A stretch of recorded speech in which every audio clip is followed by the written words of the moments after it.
حدیث نمبر 3466۔ حضرت عائشہ فرماتی ہیں میرے رضائی چچا ابو القیس کے بھائی افلاح آئے اور مجھ سے اندر آنے کی اجازت طلب کی، اور اس وقت پردے کا حکم نازل ہو چکا تھا۔ فرماتے ہیں میں نے اجازت دینے سے انکار کر دیا۔ جب رسول اکرم صلی اللہ علیہ وسلم تشریف لائے تو میں نے آپ کو واقعہ بتایا تو آپ نے مجھے حکم دیا کہ میں ان کو اندر آنے کی اجازت دوں۔ حدیث نمبر 3467۔ حضرت عائشہ رضی اللہ تعالیٰ عنہ بیان کرتی ہیں کہ میرے رضائی چچا افلاح بن ابی قعیس میرے پاس آئے۔ اس کے بعد حدیث حسب سابق ہے، البتہ اس روایت میں یہ اضافہ ہے کہ میں نے کہا مجھے عورت نے دودھ پلایا ہے، مرد نے نہیں پلایا، تو حضور علیہ السلام نے فرمایا تمہارے ہاتھ خاک آلود ہوں۔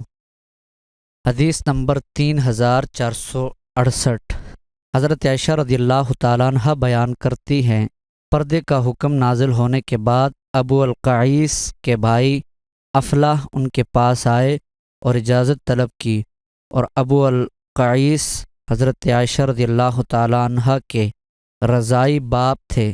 ام المؤمنین فرماتی ہیں میں نے کہا میں افلاح کو اجازت نہیں دوں گی حتیٰ کہ حضور علیہ الصلاۃ والسلام سے اجازت لے لوں، کیونکہ مجھے ابو القعیس نے دودھ نہیں پلایا بلکہ مجھے تو خاتون نے دودھ پلایا ہے۔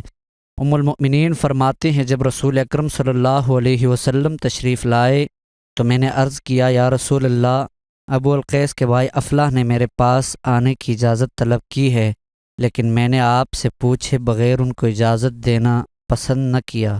فرماتے ہیں رسول اکرم صلی اللہ علیہ وسلم نے فرمایا ان کو اجازت دو۔